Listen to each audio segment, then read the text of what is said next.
અર્થાત ઘણા ખરા મનુષ્યો આવા પ્રતિપાદનોનો અને સિદ્ધાંતોનો વિરોધ પણ કરે છે. ડોક્ટર સોરોકિનના ક્રાઇસિસ ઓફ અવર એજ અને રિકન્સ્ટ્રક્શન ઓફ હ્યુમેનિટી આ ગ્રંથમાં આ વિશે ચર્ચા કરેલી છે. ઇન્દ્રિયાધિષ્ઠિત સંસ્કૃતિને તેઓ સેન્સેટ કલ્ચર કહે છે. આ સીમિત જ્ઞાન આપવા વાળી ભ્રમ ઉત્પન્ન કરનારી છે એવું તેઓ કહે છે. અને તેથી પૂર્ણત્વ તરફ લઈ જવા વાળી સંસ્કૃતિ તરફ માનવને અભિમુખ થવું જોઈએ એવી એક આગ્રહભરી અપીલ ડોક્ટર સોરોકિન કરે છે.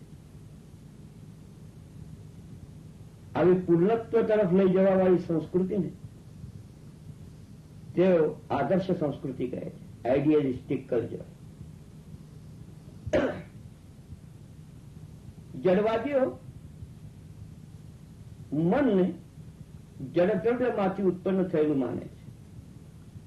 તેઓ કહે છે કે મગજમાં થવા વાળી વિશિષ્ટ હાલચાલને મન કહેવાય. જેવી રીતે લીવર, આપણું યકૃત, એમાંથી પિત્તળ ઝરે છે, તેવી રીતે મગજમાંથી આ મન ઝરે છે. તેથી મન કરતા શરીરને જ વધુ પડતું મહત્વ તેઓ લોકો આપે છે. આગળ જઈને તો તેઓ કહે છે કે your mind is your body and your body is your mind. અને આ તત્વના આધાર ઉપર જ આજકાલ માનસિક ઉપચારો થાય છે. આપણે એને સાયકોસોમેટિક ઉપચાર કહીએ છીએ. સાઇક એટલે મન અને સોમા એટલે શરીર. એના ઉપર ત્યાં શબ્દ આવે છે. વાસ્તવિક જોતા માનસ શાસ્ત્રની બેઠક બહુ પહેલા આત્મવિકાસના ધ્યેય ઉપર જ હતી. સાયકોલોજી આ શબ્દ મૂળ લેટિનનો છે. લેટિનમાં સાયકિકસ આ શબ્દ છે અને તેનો અર્થ આત્મા થાય છે, સોલ. ખરું જોતા માનસ શાસ્ત્ર આત્મવિકાસને અર્પણ થયેલું શાસ્ત્ર કહેવાય. સોક્રેટિસ, પ્લેટો, એરિસ્ટોટલ એમના ગ્રંથો માનસ શાસ્ત્ર ઉપર જ પ્રકાશ ફેંકે છે. એરિક ફ્રોમ તો માને છે કે માનસ શાસ્ત્ર આત્મવિકાસથી સંબંધિત છે અને મનુષ્યને પૂર્ણત્વ કેવી રીતે પ્રાપ્ત થશે એની ચર્ચા કરે છે. પરંતુ 17મી શતાબ્દીથી આ શાસ્ત્રમાં ઘણા જળ દૃષ્ટિકોણો પ્રવેશવા લાગ્યા છે. વચમાના બે શતકો તો જડવાદથી ભરેલા છે અને એની માનસશાસ્ત્ર ઉપર જબરી પકડ જમાવી. છતાં આજકાલ થોડું પરિવર્તન આવ્યું લાગે છે. કારણ ડોક્ટર યુંગ જેવા આધુનિક માનસશાસ્ત્રીઓ પણ માને છે અને આગ્રહ પણ રાખે છે કે ધર્મશાસ્ત્ર અને માનસશાસ્ત્રમાં સમવાય સંબંધ આવશ્યક છે અને તેથી જ માનવોની માનસિક વિકૃતિ દૂર થશે. આ બાબતમાં આપણને ઊંડું જવાનું નથી, કારણ આપણો પ્રતિપાદનનો વિષય અલગ છે. મારે એટલું જ કેવું છે કે મનને શરીરથી અલગ પાડવું અશક્ય છે. આ પ્રકારની ભૌતિકોની શ્રદ્ધા એ મનમાં રહેલી વિરાટ શક્તિ પ્રત્યે ઉદાસીન થાય. પરંતુ આ ભૂલ યોગશાસ્ત્ર કરતું નથી. શરીરથી અલગ થવાની શક્તિ મનમાં છે જ એવું પોકારીને આ શાસ્ત્ર કહે છે. યોગશાસ્ત્રનો મૂળ વિષય જ મનને પાર્થિવ ચેતનામાંથી ઉઠાવવાનું છે. અન્નમય કોષ સાથે મનોમય કોષ અને પ્રાણમય કોષ છે એવું તે માને છે.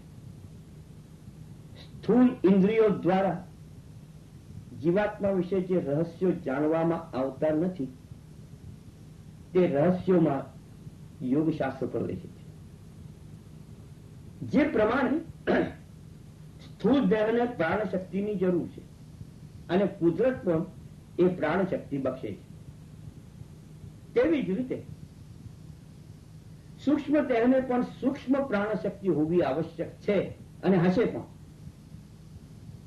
એના પર યોગશાસ્ત્રનો વિશ્વાસ છે. જ્યાં જ્યાં પણ જીવ તત્વ છે ત્યાં તેના કાર્ય માટે કોઈ વસ્તુ, દ્રવ્ય અને પ્રાણ શક્તિ હોય જ આ સિદ્ધાંત છે. આ સિદ્ધાંત ઉપર યોગશાસ્ત્રમાં પ્રાણવાહ અને મનોવાહ નાડીઓના કાર્ય ઉપર વિચાર કરેલો છે.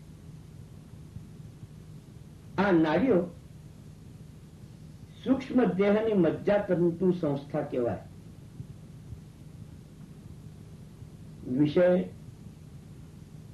જરા કઠિન છે, માટે સ્વસ્થ ચિત્તથી સાંભળો. આ નાડી જાલો સાથે ચૈતન્યનો એક પ્રવાહ ઉર્ધ્વથી અધર તરફ નિરંતર વહી રહ્યો છે. ઉપરોક્ત નાડીઓ વ્યતિરિક્ત તે પ્રવાહ કોઈ ગમ્ય અગમ્ય એવા દ્રવ્ય વિશેષને સાથે રાખી અધરના કેન્દ્ર તરફ વહે છે. તેની આ ક્રિયા કોઈ કોઈ સ્થાન વિશેષમાં વર્તુળાકાર બની વેગમાન આવૃત્તિ કરતા કરતા આગળ વધે છે અને અધરના કેન્દ્ર પાસે અસ્પર્શ સંબંધ કરી ફરીથી ક્ષણ માત્રમાં ઉર્ધ્વ તરફ વહી જાય છે. જ્યાં આ વર્તુળાકાર ગતિ થાય છે તે સ્થાનોને યોગશાસ્ત્ર ચક્ર કહે છે. કોઈ તેને કમળ શબ્દ વાપરે છે. આવા 7 કે 9 ચક્રો શરીરમાં યોગીએ કલ્પ્યા છે.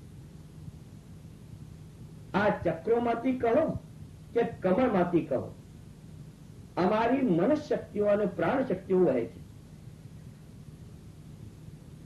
કોઈ પણ વ્યષ્ટિ વિશેષના માનસિક શક્તિઓનું અને કાર્યનું કેન્દ્ર આ ચક્રોમાં જ હોય છે. અમારા સૂક્ષ્મ દેહના અસ્તિત્વના સ્થળો આ ચક્ર સંસ્થામાં હોય છે. પ્રાણવાહ કે મનોવાહ, આ નાડીઓમાંથી જે શક્તિઓ પ્રવાહિત થાય છે, બહાર પડતી હોય છે, તે આ ચક્ર સંસ્થામાંથી જ નીકળે છે અને ફરીથી એ જ ચક્ર સંસ્થામાં વિલય પામતી હોય છે. સ્થૂળ દેહમાં જીવાત્માની સંપૂર્ણ શક્તિ ઉપયોગમાં આવતી નથી. એનું મુખ્ય કારણ જ મન તત્વમાં રહેલી ગુપ્ત શક્તિઓ પ્રગટ થતી નથી.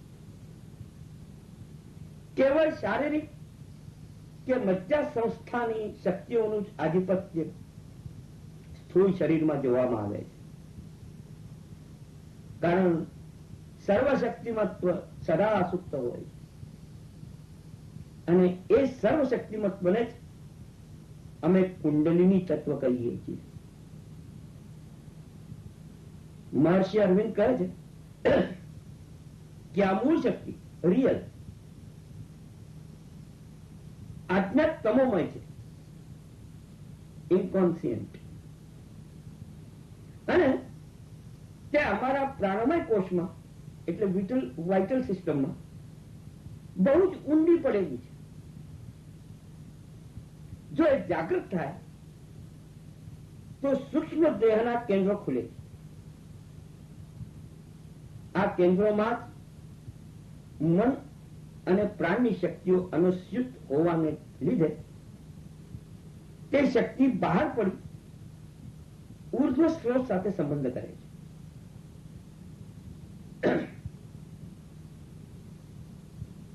કોણ? કુંડલીની શક્તિ, જેના કારણે ઉર્ધ્વ સ્તરો સાથે એટલે કોસ્મિક સ્ટેટ્સ ઉર્ધ્વ સ્તરો સાથે સંબંધ પ્રસ્થાપિત થાય.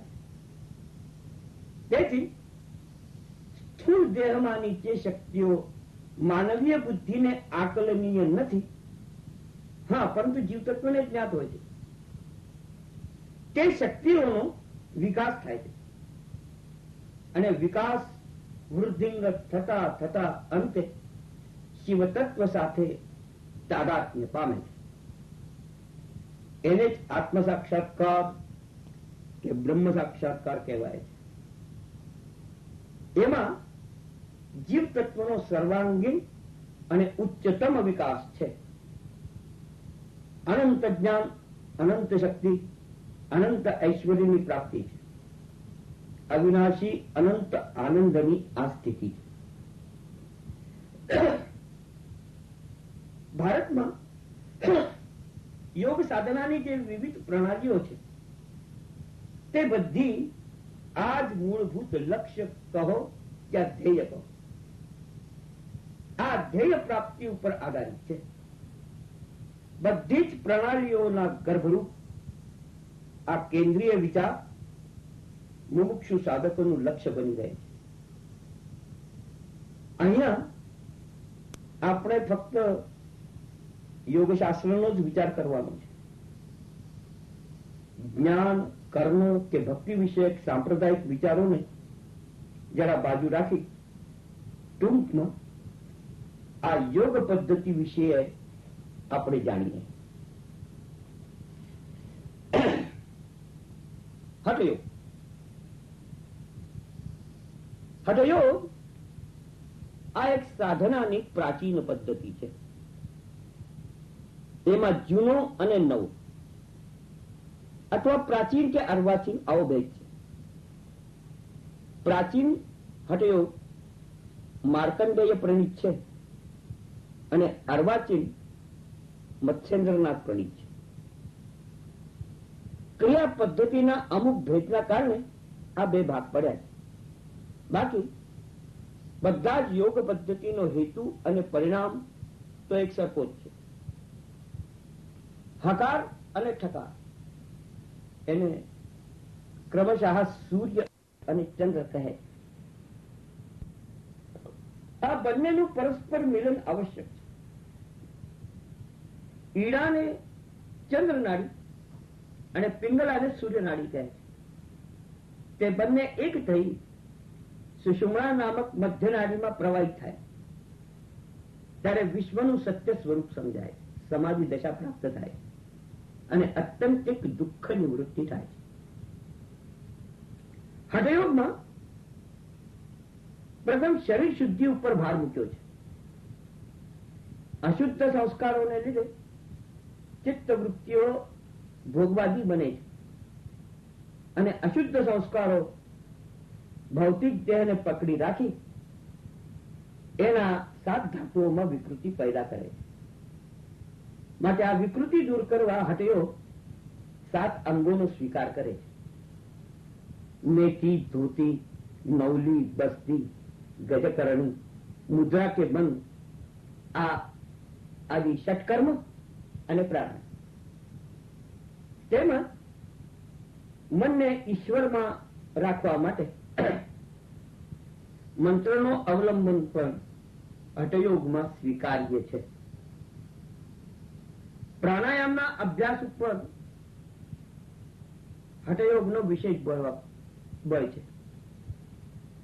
લોમ વિલોમ, ભસ્રિકા, ભ્રામરી, શીતકારી, ઉજ્જયની, સૂર્યભેદિની આદિ આદિ પ્રાણાયામના પ્રકારો ક્રમે ક્રમે અથવા અનુકૂળતાએ હઠયોગી કરતો હોય છે. કુંડલીની જાગરણ હઠયોગના પાયારૂપ છે અને તે માટેની શારીરિક ક્રિયા તે આવશ્યક માને છે, જેથી વિશુદ્ધ પ્રાણવાહ અને મનોવાહ નાડીઓનો ચૈત્ય પ્રવાહ સાથે સંબંધ પ્રસ્થાપિત થઈ ઉર્ધ્વગમન થઈ શકે અને સમાધિ અવસ્થા પ્રાપ્ત થાય. આ હઠયોગનો હેતુ છે.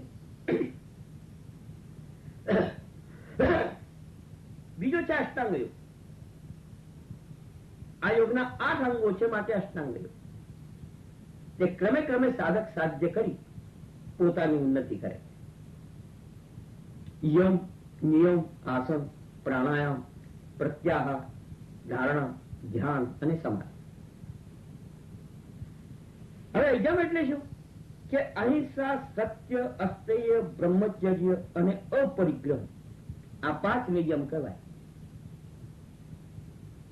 તેમજ નિયમ, નિયમમાં પવિત્રતા, સંતોષ, તપ, સ્વાધ્યાય અને ઈશ્વર પ્રણિધાન, આ 5 વાત.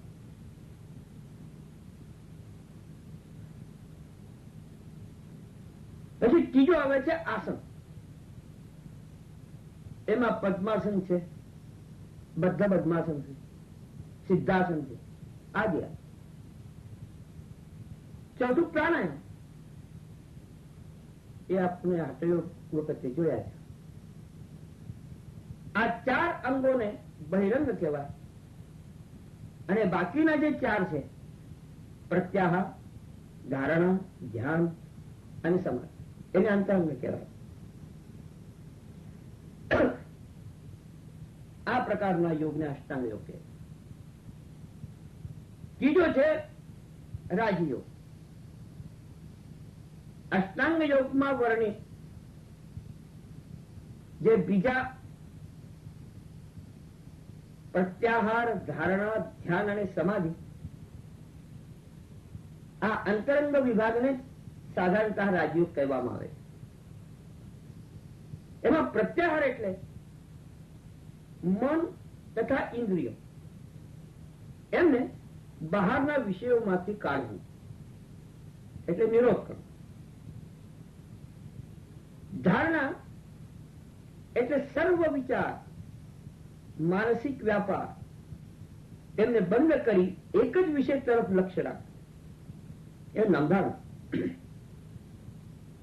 જ્યાં એક જ વિષયમાં મનનો લય કરવો. અને ચોથી સમાધિ, સંપ્રજ્ઞાત અને અસંપ્રજ્ઞાત ભેદથી કહેવામાં આવે છે, જે પ્રત્યાહાર આદિ અંગોની એક પરિણીતિ છે. ચોથો મંત્ર યોગ. મંત્રના 6 અંગો સહિત આવૃત્તિ કરતા કરતા મન તાદાત્મ્ય ભાવને પામે છે. એમાં પણ જપયોગ, અજપાયોગ અંતર્ગત છે. 5મો લય. આ લય યોગમાં નાદાનુસંધાન ઉપર બહુ ભાર આપવામાં આવે છે. આ પ્રકારની ઘણી ઘણી પદ્ધતિઓ ભારત દેશમાં પ્રચલિત હતી અને છે. સમજવાની વાત આ છે કે બધી જ પદ્ધતિનો કેન્દ્ર વિચાર એક જ છે, અને તે એ કે અલ્પજ્ઞ, અલ્પશક્તિમાન એવું મન અને જીવ તત્વ એને સર્વજ્ઞ અને સર્વશક્તિમાનમાં રૂપાંતરિત કરવું. ટૂંકમાં અદિવ્ય ચેતના અને પરમ દિવ્ય ચેતના સાથે ભળી જેવું. હેતુ કે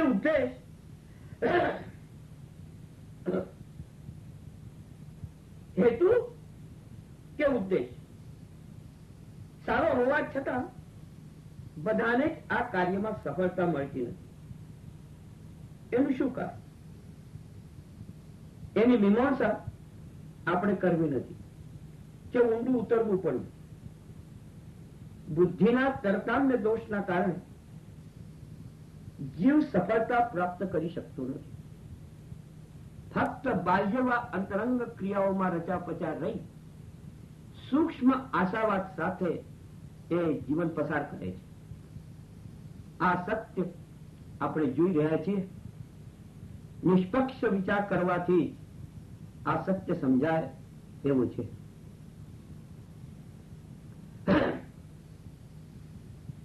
આ દૃષ્ટિકોણ ઉપર જ આપણને પૂજ્ય દિનકર પ્રણીત કુંડલિની યોગ જોવાનો છે.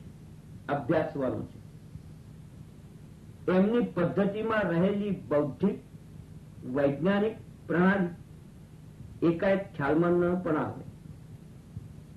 તેનું કારણ ગહનતા નથી, પણ અત્યંત સહજતા.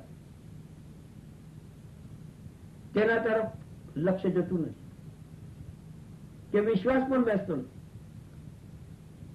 કારણ ગમે તે હોય, પણ આ એક શોકાંતિકા છે. બાહ્ય વિધ મંતવ્યો સાંભળી ચિત્ત એવું ભરેલું છે કે તેને આ વસ્તુના સંભવિતા માટે એક સંશય ઉભો થાય. શું આ શક્ય છે? કોઈ સાધન વિશિષ્ટ વગર કુંડલીની જાગશે ખરી? અધિકાર વિના એટલા મોટા વૈશ્વિક તત્વ સાથે સંબંધ પ્રસ્થાપિત થઈ શકશે ખરો? આવી અનેક સમસ્યાઓ જીવાત્મા સામે ઉભી રહેવાની છે. અને માયાની વિક્ષેપ શક્તિ તથા આવરણ શક્તિના પ્રભાવના નીચે જીવાત્માની આ તરફની જિજ્ઞાસા દિન પ્રતિદિન મૃતપ્રાય બનતી હોય છે. અને સાહજિક મૃગજળ સમાન પ્રલોભનાત્મક મિથ્યા આચાર પદ્ધતિ તરફ તે ઘસડી જવાનું છે. અને અંતે નિરાશ પણ થાય. તો એક બુદ્ધિની એક પોતાના બુદ્ધિમાં નિષ્પક્ષ સમજણનો અભાવ, બીજું સુયોગ્ય અભ્યાસ અને સંગનો અભાવ, અને ત્રણ કોઈ ચૈતન્ય યુક્ત મહાપુરુષનો સંસર્ગ ન થવું. આ ત્રણ મુખ્ય પૂર્તિઓ જ્યાર સુધી થાય નહીં ત્યાર સુધી મને લાગે છે કે જીવાત્માના ભટકણનો અંત આવશે નહીં. અર્થાત પૂર્વદત્ત સંસ્કારો પણ આમાં મહત્વના ભાગ ભજવતા હોય છે. સમર્થ સદગુરુ નેત્ર સ્પર્શ સંકલ્પથી શક્તિપાત કરી કુંડલીની શક્તિ જાગૃત કરે છે. અને શરણાગત ભક્ત તે શક્તિપાતને ઝીલે છે. આ સિદ્ધાંત ઉપર દિનકર યોગીની બેઠક છે. શક્તિપાતથી સૂક્ષ્મ દેહમાં વહી રહેલા ચક્રાંતર્ગત ચૈતન્ય પ્રવાહને સ્પર્શ થાય છે. અહીં ખાસ ધ્યાનમાં રાખવાનું છે કે મનોવાહ કે પ્રાણવાહ નાડીઓમાંથી જે શક્તિઓ પ્રવાહિત થઈ રહેલી છે તેનાથી આ ઉપરોક્ત ચૈતન્ય પ્રવાહ તદ્દન અસ્પર્શ છે, તદ્દન બીજો છે. હા, તે શક્તિઓ ચક્રોમાંથી નીકળી ચક્રોમાં જ વિલય પામતી હોય છે, છતાંય તે શક્તિઓનો કોઈ સ્પર્શ ચૈતન્ય પ્રવાહને થતો નથી. તે બધી શક્તિઓ ઉર્જા નામક શક્તિથી આવૃત્ત હોય છે. પોતે આ એક સૂક્ષ્મ આવરણ જ છે. આ આવરણના લીધે તે શક્તિઓ ચૈતન્ય પ્રવાહ સાથે કોઈ સંબંધ રાખતી નથી. મેસ્મરિઝમ, હિપ્નોટિઝમ, ઓટો સજેશન આદિ કરવા વાળા પણ એક પ્રકારે શક્તિપાત જ કરતા હોય, અથવા તત્સમ પદ્ધતિનો ઉપયોગ ઘણા ધાર્મિકો કે આધ્યાત્મિકો પણ કરતા હોય. અમારા તંત્રશાસ્ત્રમાં પણ આ પદ્ધતિ સંમેલિત છે. આ પદ્ધતિને સદોષ કે નિર્દોષ કહેવાય નહીં, માફકતા ઉપર આધાર રાખે છે. જેને અનુકૂળ હોય તેના માટે નિર્દોષ જ કહેવાય. આ પદ્ધતિને ગ્રહણ કરવા વાળા માત્ર સરળ, સહૃદય, શરણાગત એવો હોવો જોઈએ. પોતાની કોઈ વૈચાર અથવા કલ્પના ગ્રંથિ ન રાખવા વાળો એવો જોઈએ. બધું જ ઈશ્વર પ્રેરિત છે, આવો સમર્પણાત્મક ભાવ વાળો જોઈએ. બાઇબલમાં કીધું છે કે thy will be done. હે ઈશ્વર, બધું જ તારા મરજીથી બને. આવી પ્રકૃતિ વાળા જ આ પદ્ધતિમાં અગ્રેસર થાય. અન્ય ઘણા કોમ્પ્લેક્સ નો તે ભોગી બને છે. એનું કારણ એ છે કે આ પ્રકારનો શક્તિપાત કેવળ મનોવાહ કે પ્રાણવાહ નાડી સુધી જ સીમિત હોય. તેથી આ નાડીઓમાંથી પ્રવાહિત શક્તિઓ અનુકૂળ થવામાં સહાયભૂત થતી હોય છે અને તે શક્તિઓ ઘણી વખત અધક કેન્દ્ર તરફ પણ વહી શકે છે, જેનો સાધક સાનુકૂળ ઉપયોગ કરી પણ શકે. તે સિવાય જે ઉર્જાને ભેગીને શક્તિપાત મનોવાહ કે પ્રાણવાહ નાડીને સ્પર્શે છે તે ઉર્જા પણ સ્ફુરિત થાય. તેથી ચિત્ર વિચિત્ર અંગ વિક્ષેપ, શૂન્યતા, જાત જાતના અવાજો કાઢવા આદિ સ્વાભાવિક અને અસ્વાભાવિક બનતું હોય. ઘણી વખતે પ્રાણવાહ કે મનોવાહ નાડીમાંથી શક્તિ પ્રવાહો ઉર્જા સાથે ભળી અવનવા પ્રદર્શનો કરતો હોય છે. કારણ આવા શક્તિ પ્રવાહોનું પ્રગટીકરણનું માધ્યમ આ ઉર્જા હોય. એનાથી વાક સિદ્ધિ, ચિત્તબોધ સિદ્ધિ આવા અનેક પ્રગટીકરણો થાય છે. એના અનુભવમાં અગર અનુભવ કરવામાં કોઈ દોષ પણ નથી, મારું આવું નથી કેવું, પરંતુ આવા લક્ષણો જોઈ કોઈ એને કુંડલીની તત્વનું જાગરણ માની લે તો શક્ય છે કે એની પ્રગતિ કે વિકાસ અટકી શકે. આ કોઈ કુંડલિનીનું જાગરણ નથી. અને તેમના ઉપભોગમાં તેનું ચિત્ત સપડાઈ પણ જાય, અલ્પ આનંદ મળે, પરંતુ અધ્યાત્મની મોટી કિંમત એને ચૂકવવી પડશે. આ બાબત સમર્થ સદગુરુઓના શક્તિપાતથી બનતી નથી.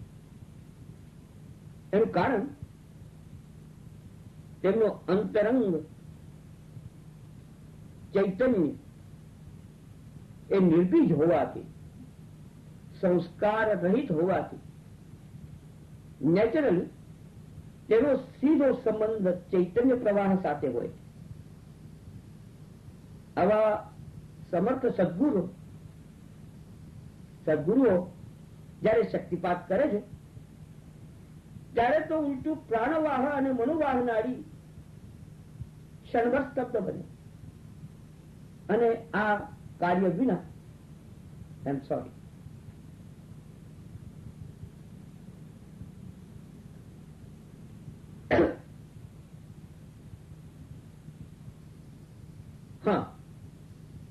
પ્રાણવાહ અને મનોવાહ નાડી ક્ષણભર સ્તબ્ધ બને છે અને આ જે કાર્ય છે એ વિના વિક્ષેપ થવા દે.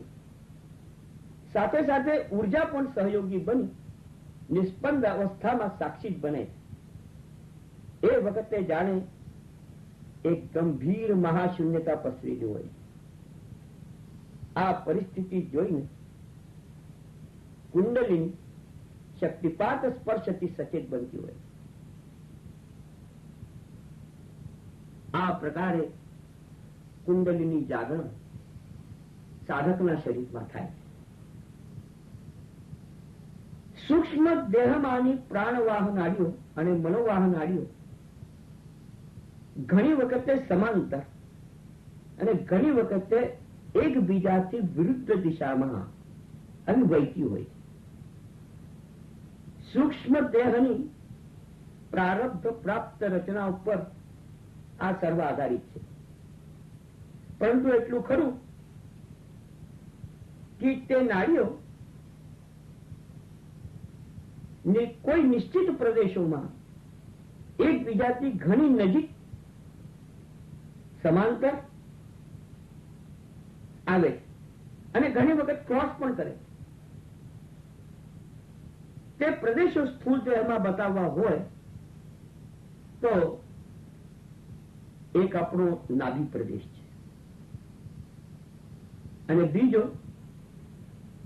બે આંખો વચ્ચેનો ભાલ પ્રદેશ છે. તેથી ઘણી ઉપાસના પદ્ધતિમાં આ પ્રદેશો ઉપર ધ્યાન કેન્દ્રિત કરવા માટે આગ્રહ રાખવામાં આવે છે, કેમ કે આ નાડીઓ ત્યાં ક્રોસ થાય. સમર્થ સદગુરુઓનો શક્તિ પ્રવાહ પ્રથમ બે પૈકી ગમે તે એક પ્રદેશ પર આઘાત કરે છે, પરંતુ આ વસ્તુ શિષ્યની સૂક્ષ્મ દેહ રચના ઉપર આધારિત છે, એ ધ્યાનમાં રાખો. નાભી પ્રદેશમાં કુહુ નામક નાડીનો એક સૂક્ષ્મ અંતભાગ આવેલો છે. એમાં એ શક્તિ પ્રવાહનો, યાની શક્તિપાતમાં જે શક્તિ છે એનો, એ શક્તિ પ્રવાહમાંનો વિદ્યુત અંશ છૂટો થઈ કે કુહુ નાડીના અંતભાગ દ્વારા અધ કેન્દ્ર તરફ જાય છે. અમે એને મૂલાધાર તરફ કહીએ છીએ. અહીં ખાસ ધ્યાનમાં રાખવાનું છે કે કુહુ અને તત્સમ બીજી 14 નાડીઓ એ પ્રાણવાહ કે મનોવાહ નાડીઓથી તદ્દન ભિન્ન છે. ચૈતન્ય અંશ ગ્રહણ કરવા યોગ્ય આવી નાડીઓ કોઈ વિશેષ દ્રવ્ય સાથે સંબંધ રાખે છે, એ પહેલા કહેવામાં આવ્યું છે. એ વિશેષ દ્રવ્યનો ઉવાહક, એ વિશેષ દ્રવ્યનો ઉવાહકો આપણે સ્વતંત્ર રીતે અલગ કરીશું. હાલ પૂરતું તો મારે એટલું જ કહેવું છે કે કુહુ નાડીના શેષ ભાગ દ્વારા તે વિદ્યુત અંશ સીધો કુંડલિની તત્વને સ્પર્શે છે. શાસ્ત્રમાં કહ્યું છે કે કુંડલિની 3.5 આટા મારીને નિદ્રિત થઈ પડી છે. તો જ્યારે વિદ્યુત અંશ સ્પર્શે છે ત્યારે એક વિલક્ષણ ક્રિયા બનતી હોય છે કે અર્ધા આટામાં વ્યાપ્ત આપાન અને તેના બિલકુલ નજીકના આટામાંનો પ્રાણ એકદમ છૂટા થઈ અનુક્રમે મૂલાધારથી નાભી સુધીના પ્રદેશમાં તેમજ અનાહતથી આજ્ઞાચક્ર સુધીના પ્રદેશમાં સ્થાપિત થઈ જાય. એટલે અપાન જો હોય એ મૂલાધારથી નાભી સુધીના પ્રદેશમાં ફરે છે અને પ્રાણ અનાહતથી આજ્ઞાચક્ર સુધીમાં ફરે છે. હવે બાકીના રહેલા બે આટામાં અગ્નિ અને વાયુ આ મૂળભૂત કુંડલિની તત્વનો તત્વ વિભાગ રહેલા હોય છે અને વિદ્યુત વિભાગ તેના પણ અંતસ્થમાં વ્યાપ્ત હોય છે. એટલા માટે જ કુંડલીને ત્રિવૃત્ત રૂપા કહે છે. અર્થાત કુંડલિની તત્વ મૂલાધારમાં સ્થિત થઈ અગ્નિ અને વાયુ વડે તેમજ અંતસ્થ વિદ્યુત તત્વો દ્વારા સૂક્ષ્મ દેહનો વિકાસ કરતી હોય છે. જે વખતે આ શુદ્ધિની ક્રિયા પૂર્ણ થવા આવે છે ત્યારે એક જ ક્ષણમાં કુંડલીની પોતાનું સ્થાન તેની ઘર ઘર કરતી 10મા દ્વારમાં શિવ તત્વને મળે છે. આ બધી જ ક્રિયા ત્યારે શક્ય છે જ્યારે કોઈ ચૈતન્યમય પુરુષનો સંગ હોય. એમાં જીવ તત્વ ગૌણ છે. સર્વ આધિપત્ય શિવ તત્વનો હોવાને લીધે જીવ પરવશ છે. તેથી કદાચિત જીવ અનધિકારી ભલે હોય પણ શિવ સંકલ્પના બળે તે ઉર્ધ્વ ગતિ અવશ્યમેવ પામે છે. આપણે જોઈએ છે કે લૂંટારો, ખુદીઓ, ચોરો, ચાંડાળ કે વેશ્યાઓ અટકાઈ ગયા. એનું કારણ એ મહાપુરુષનો જે સંગ છે કેટલું મહત્વનું થઈ ગયું છે. આવી વિશિષ્ટ પ્રક્રિયા એમના સંગતિ જ થાય. અને દિનકર યોગીના તત્વજ્ઞાનમાં આ સિદ્ધાંત ઉપર ખૂબ જ ભાર છે. મહાપુરુષ સંઘ એ પ્રથમ પગથિયું આ યોગમાં છે. એ ગુપ્ત ક્રિયાનો નિર્દેશ કરવા જ તેઓ તેમના અર્થમાં ભાવોમાં એને ગુહ્યરાજ કહેતા. તેથી રાજગુહ્ય યોગ એવું નામાભિધાન તેઓ કરે છે. આ નામ આપવા પાછળ તેમનો આશય આપણે સમજી શકીએ છીએ.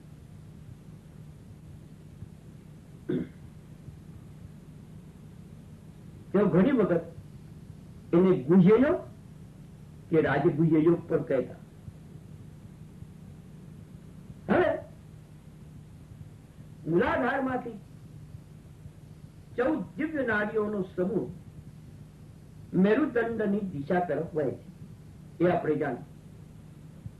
એમાંની 3 મુખ્ય નાડીઓ ઈડા, પિંગલા અને સુષુમ્ના. ઘણા મનીષીઓ, ઋષિઓ તો સુષુમ્નાનો ભેદ બતાવતી વખતે સુષુમ્ના અંતર્ગત વજ્રા, ચિત્રની અને બ્રહ્મનાડીનું પણ વર્ણન કરે છે. સુષુમ્ના અને તેના અંતર્ગત 3 નાડીઓમાં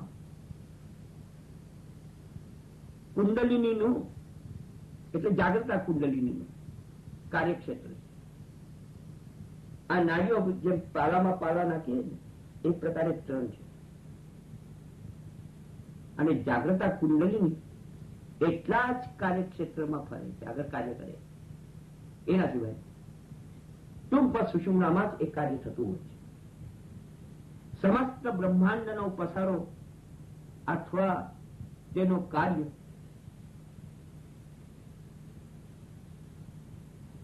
અને તે કાર્યનું કેન્દ્ર ઈડા અને પિંગલા છે. અને બ્રહ્માંડાતીત પ્રદેશ ઉપર જવું હોય તો સુષુમ્ના પથનો જ આશ્રય લેવો પડશે. આ વસ્તુ ઉપરોક્ત કથનથી સમજાવેલી છે.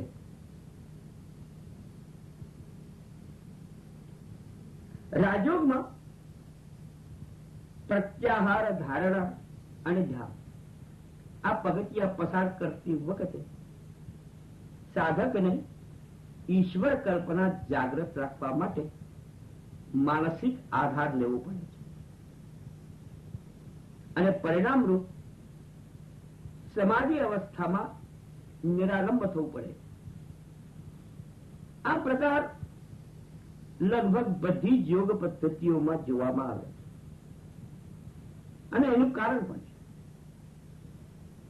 છે કે અદિવ્ય મન અને બુદ્ધિ એ ભોગ ઉત્સુક હોવાથી ગમે તે ભોગ વિષયની એની જરૂર હોય છે. કેવળ શૂન્યતા કે ક્રિયાહીનતા તેનો સ્વભાવ હોતો નથી. માટે નિધિધ્યાસન એટલે નિત્ય સ્મૃતિ જીવંત રાખવા માટેનો આયામ એ આવશ્યક હોય છે. આ સિદ્ધાંત ઉપર દિનકર યોગીની સત્સંગ, શ્રવણ અને આવૃત્તિરૂપ વિચાર વાચનની આ ક્રિયા આધારિત છે. હવે આંતરિક ચૈતન્ય સાથે તેનો કોઈ સંબંધ ન હોવા છતાં દિનકર યોગી નિધિધ્યાસનનો આગ્રહ રાખતા. એનું મુખ્ય કારણ એ જ હતું કે અંદરની ક્રિયા પ્રભાવી ન થાય ત્યાં સુધી અંતઃકરણને સજાતીય વિષય આપવામાં આવે તો તે બહિર્મુખતા માટે ચંચલ ન બને. ચંચલ રહેવાથી સહજ વિક્ષેપ ઉભો થાય અને શ્રદ્ધારૂપ પ્રાણની ગતિ મંદ થાય. માટે એક તો નિત્ય સંગવા સેવા અથવા આવા તત્વરૂપ વિચારોનું મંથન દિનકર યોગી આવશ્યક માનતા. અને વેદાંત મત પ્રમાણે અંતઃકરણ શબ્દ સમજવાથી ઉપરોક્ત કથન માટે પુષ્ટિ મળશે. કરણ એનો અર્થ ઇન્દ્રિય થાય, પણ બાહ્ય ઇન્દ્રિય જેવો અર્થ એમાં પ્રેરિત નથી. કરણ એટલે શું?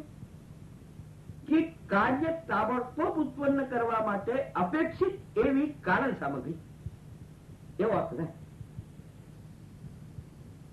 જરા વિચાર કરજો આ વ્યાખ્યા ઉપર. હવે બાહ્ય ઇન્દ્રિયો માટે કોઈ પણ જગ્યાએ કરણ શબ્દ વાપરવામાં આવેલો નથી. કારણ બાહ્ય ઇન્દ્રિયો દ્વારા પ્રાપ્ત થયેલા જ્ઞાનને ઇન્દ્રિય વ્યતિરિક્ત અનેક સાધનોની મદદ આવશ્યક.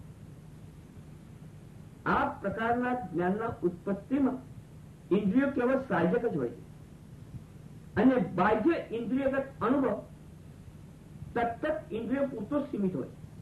જેમ કે આંખનું કાર્ય ફક્ત જુઓ, કાનનું કાર્ય ફક્ત સાંભળો. એટલે આંખો કાનનું કાર્ય કરશે નહીં અને કાન આંખનું કાર્ય કરશે નહીં. આ પ્રકારની સીમા કે મર્યાદા અંતઃકરણની. બાહ્ય ઇન્દ્રિયોને જેમ પોતાનું વિભક્ત કાર્યક્ષેત્ર, એટલે બાહ્ય ઇન્દ્રિયોને જેવી રીતે પોતાનું વિભક્ત કાર્યક્ષેત્ર હોય તેવું અંતઃકરણના બાબતમાં નથી હોતું. અંતઃકરણ ઉપર થયેલો પરિણામ કે અનુભવ સંપૂર્ણ શરીરને અને તેના અધિષ્ઠાનને પણ વ્યાપે. હું સુખી છું, આનંદમાં છું, આ